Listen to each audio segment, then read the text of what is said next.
BCom part second MBS university के जो विद्यार्थी हैं उनका पेपर है सब्जेक्ट ईएफएम, और ईएफएम सब्जेक्ट के अंतर्गत पहला पेपर है अपना फाइनेंशियल मैनेजमेंट। इस फाइनेंशियल मैनेजमेंट का जो पहला पेपर है उसका चैप्टर है फाइनेंशियल मैनेजमेंट, और उस चैप्टर के अंतर्गत आज हम अध्ययन करेंगे task of a modern finance manager, यानी कि जो आधुनिक जो वित्त प्रबंधक है उसके क्या कार्य हैं।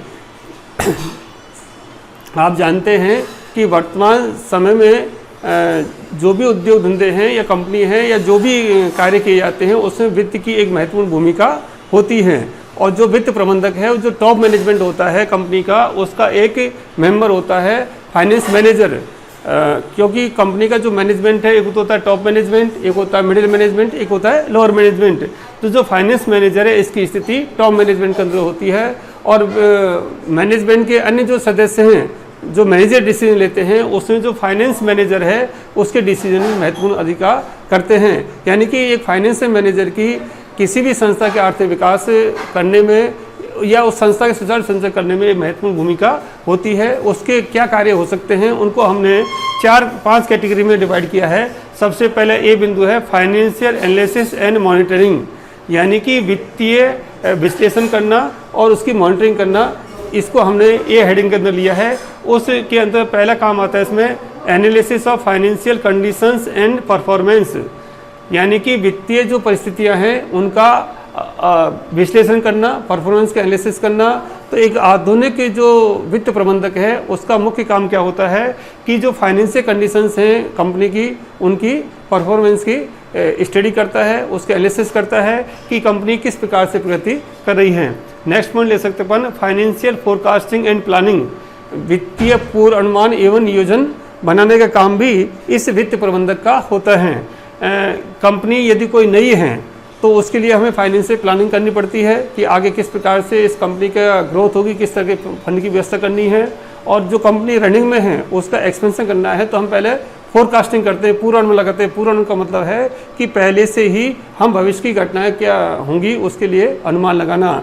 तो इस प्रकार से वित्त प्रबंधक एक दूरदृष्टा के रूप में काम करता है, और कंपनी के जो वित्तीय जो पूर्व अनुमान हैं वो लगाए जाते हैं, उनके हिसाब से योजना बनाई जाती है कि आगे हमें किस प्रकार से वित्त की व्यवस्था करनी है। थर्ड पॉइंट इसमें फाइनेंशियल कंट्रोल, वित्तीय नियंत्रण करना। अब जो भी वित्त की संबंधित जो काम किए जाते हैं उसमें एक मुख्य काम आता है कि वित्त को नियंत्रित किया जाता है, यानी कि हमारे जो एक्चुअल फाइनेंस की आवश्यकता पड़ती है या खर्च हो रहा है उसको हम स्टैंडर्ड तय कर सकते हैं, और जो प्रमाप हैं और एक्चुअल में जो हम वेरिएशन अगर बहुत ज़्यादा आता है तो उसको हम कंट्रोल करने की बात की जाती है। यानी कि बजटरी कंट्रोल के माध्यम से हम एक्चुअल स्टैंडर्ड जो हमने टारगेट फिक्स किए थे उनके हिसाब से हम इसको नियंत्रित करने का काम फाइनेंस मैनेजर का होता है। तो अब हम लेते हैं बी कैटेगरी में फाइनेंसिंग डिसीजन, वित्त व्यवस्था किस प्रकार से की जाए, यानी कि वित्त व्यवस्था से संबंधित उसके जो निर्णय हैं क्या हो सकते हैं। क्योंकि किसी भी कंपनी को चलाने के लिए, किसी व्यवसाय को ग्रोथ करने के लिए हमें वित्त की आवश्यकता पड़ती है, तो वित्त की व्यवस्था किस प्रकार से की जाती है उस संदर्भ में इसका सबसे पहला काम होता है selection of optimum combination of various sources of finance, यानी कि वित्त प्राप्ति के जो विभिन्न संसाधन स्रोत हैं, जो साधन हैं, उनके में से जो ऑप्टिमम कॉम्बिनेशन है, अनुकूलतम जो संयोग बनता है उसका चुनाव करना। आप जानते हैं कि यदि कोई नई कंपनी है, पब्लिक कंपनी है, तो वो शेयर मार्केट में अपने अंश बेच करके पूंजी इकट्ठी करती है। तो अब शेयर मार्केट में जो पूंजी बेची जाएगी उसके बहुत सारे सोर्सेज हैं। एक तो है इक्विटी शेयर कैपिटल हो सकती है, प्रेफरेंस शेयर कैपिटल हो सकती है, या डिवेंचर्स हो सकते हैं, या मान लीजिए कोई कंपनी है वो बैंक ओवरड्राफ्ट लेकर के भी काम चला सकती है। यानी कि पूंजी प्राप्त करने के बैंक के पास में बहुत सारे सोर्सेज हैं, बहुत सारे विकल्प हैं। अब एक जो फाइनेंस मैनेजर है उसका एक टास्क है कि इन सोर्सेज में से किन किन साधनों से हमें पूंजी प्राप्त की जाए जिससे कि उसकी कॉस्ट ऑफ कैपिटल मिनिमम हो जाए। मान लीजिए आप इक्विटी शेयर कैपिटल से पैसा इकट्ठा करना चाहते हैं तो इक्विटी शेयर कैपिटल होल्डर्स को डिविडेंड देना पड़ेगा। अब मान लीजिए आप डिबेंचर से आप पैसा इकट्ठा करना चाहते हो, डिबेंचर को एक निश्चित दर से ब्याज देना पड़ता है। अगर मान लीजिए प्रेफरेंस शेयर कैपिटल आप इकट्ठा करना चाहते हो उनको एक निश्चित दर से डिविडेंड देना पड़ेगा। तो इस तरह का कॉम्बिनेशन बनाना है हमें कि जिससे कि उसकी जो कॉस्ट ऑफ कैपिटल है वो मिनिमम आए। आप अगले जो चैप्टर्स हैं उसमें अपना पूरा चैप्टर है कॉस्ट ऑफ कैपिटल का, और कॉस्ट ऑफ कैपिटल हम इक्विटी शेयर कैपिटल की कॉस्ट ऑफ कैपिटल कैसे निकालते हैं, प्रेफरेंस शेयर की कैसे निकालते हैं, या डिबेंचर की कॉस्ट ऑफ कैपिटल कैसे निकालते हैं, ये सारी चीज़ें हम पढ़ेंगे। और उसके बाद आता है weighted average cost of capital, यानी कि तीनों चारों साधनों की कॉस्ट ऑफ कैपिटल को यदि वेटेज कर लें, एवरेज निकालते हैं, तो उसके हिसाब से अपन कॉस्ट ऑफ कैपिटल हैं। तो यहाँ पर इनका मुख्य दायित्व होता है कि जिससे optimum combination of various sources का वो कहलाएगा जिसकी कॉस्ट ऑफ कैपिटल सबसे कम आती है, यानी कि हम इक्विटी शेयर से, प्रेफरेंस शेयर से, डिबेंचर से, या किस प्रकार से हम राशि एकत्रित कर सकते हैं। नेक्स्ट पॉइंट आता है इसमें determination of terms and conditions and timing of financing, यानी कि जब आपने तय कर लिया कि हमें इन साधनों से पूंजी प्राप्त करनी है, तो आपको टर्म्स एंड कंडीशन तय करनी पड़ेंगी और समय तय करना पड़ेगा। फॉर एग्जांपल, मान लीजिए आपने तय किया कि हमें इक्विटी शेयर कैपिटल से धनराशि इकट्ठी करनी है, तो इक्विटी शेयर किसकी टर्म्स कंडीशन पर जारी किए जाएंगे। मान लीजिए आपने ये तय किया हमें प्रेफरेंस शेयर होल्डर से प्रेफरेंस शेयर बेच करके हमें पूंजी इकट्ठी करनी है, तो प्रेफरेंस शेयर की टर्म्स एंड कंडीशन तय की जाएगी कि कब बेचे जाएंगे, उनका फेस वैल्यू क्या होगी, उसकी डिविडेंड की दर क्या होगी, 10% होंगे या 5% होंगे। मान लीजिए आपने डिबेंचर से बेचना चाहते हैं, तो डिबेंचर कितने साल का होगा, 10 साल का होगा, रेडीमेबल होगा, इरेडीमेबल होगा, या मान लीजिए उसकी रेट ऑफ इंटरेस्ट क्या तय होगी। यानी कि जो भी टर्म्स एंड कंडीशंस हैं और टाइमिंग है वो सारी निश्चित करने का काम किसका है, फाइनेंस मैनेजर का है। नेक्स्ट पर ले सकते हैं अपन decision about distribution of dividend and retain earnings. Dividend का मतलब होता है कि एक कंपनी वर्ष के अंत में या वर्ष के मध्य यदि उसको लाभ ज़्यादा प्राप्त होते हैं तो वो कुछ शेयर होल्डर्स को लाभांश के रूप में वितरित किए जाते हैं। तो इस संदर्भ में डिसीजन लेना है कि डिविडेंड किस प्रकार से विस्तृत किया जाए, और यदि डिविडेंड हम नहीं बांटते हैं बल्कि उस डिविडेंड को संस्था में रोक लिया जाता है और उसको री इन्वेस्ट कर दिया जाता है, तो उसको कहते हैं रिटेन अर्निंग्स, प्रतिधारित अर्जन है। तो इसके बारे में डिसीजन का काम किसका है, फाइनेंस मैनेजर का है। अब फाइनेंस मैनेजर ये तय करता है कि कंपनी ने यदि बहुत ज़्यादा प्रॉफिट कमाए हैं तो कितना पार्ट हमें डिविडेंड के रूप में बांटना है और कितना पार्ट हमें रिटेन करना है, या डिविडेंड कैसे बांटना है, या बोनस शेयर के रूप में बांटना है। तो इस प्रकार से ये सारा काम किसका है, फाइनेंस मैनेजर का है। वो कंपनी की रिक्वायरमेंट के हिसाब से यदि मान लीजिए कंपनी की लिक्विडिटी कम है तो हम डिविडेंड का कैश में वितरण नहीं करेंगे, क्योंकि कैश में वितरण करने से क्या होगा, उसकी लिक्विडिटी खत्म होगी। और यदि आपको चाहते हैं कि कंपनी को राइज करना है तो जो प्रॉफिट है उसको डिविडेंड रूप में बांटने के बजाय हम उसको रिटर्न करेंगे, प्लेइंग बैक ऑफ इन्वेस्टमेंट करेंगे अपन संस्था में ही।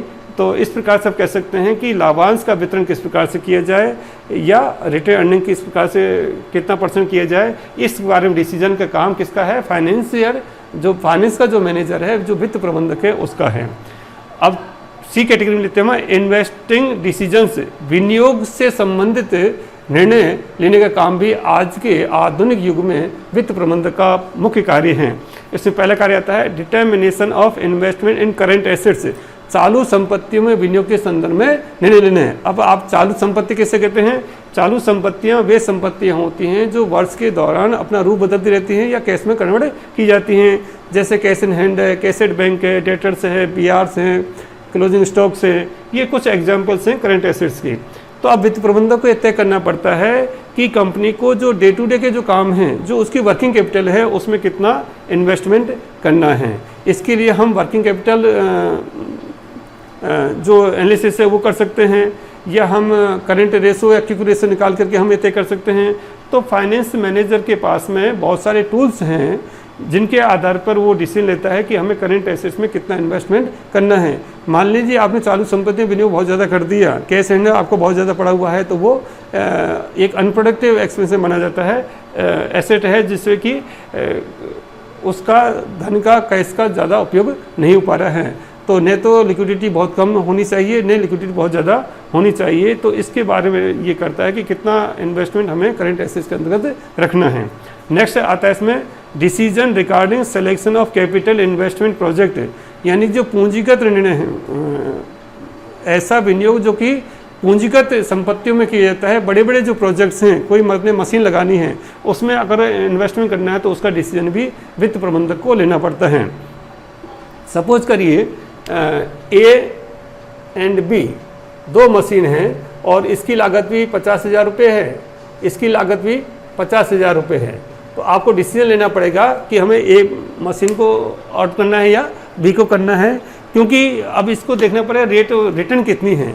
आपने बजटरी कंट्रोल में आप ये सारी चीज़ें पढ़ेंगे कि पूंजी के जो प्रस्ताव हैं, इन्वेस्टमेंट के जो प्रपोजल्स हैं, उसको किसको हमें एक्सेप्ट करना है, किसको रिजेक्ट करना है। इसके जैसे पहला मेथड है पे बैक पीरियड मेथड है, पोस्ट पे पीरियड मेथड है, या इंटरनल रेट ऑफ रिटर्न है, या एवरेज रेट ऑफ रिटर्न है, या एनपीए है, नेट प्रॉफिट एनालिसिस का मेथड्स है। यानी कि कितना कौन सा मेथड आप सेलेक्ट करेंगे वो बजटरी कंट्रोल के अंतर्गत एक चैप्टर है अपने सिलेबस में पूरा, वो आप वहाँ ज़्यादा अध्ययन करेंगे। तो इसका मुख्य काम क्या है कि बजटरी कंट्रोल इंस्ट्रूमेंट्स के आधार पर वो तय करता है कि पूंजी विनियोग कितना करना है, किस मशीन में हमें इन्वेस्टमेंट करना है, लॉन्ग टर्म प्लानिंग में किस प्रकार से कंपनी राइज करेगी उसके हिसाब में हमें विनियोग करना है।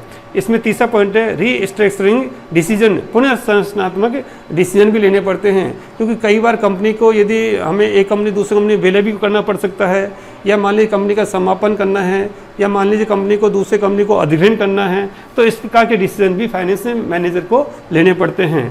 अब नेक्स्ट पॉइंट आता है इसमें डिविडेंड डिसीजन, लाभांश से संबंधित डिसीजंस लेने पड़ते हैं।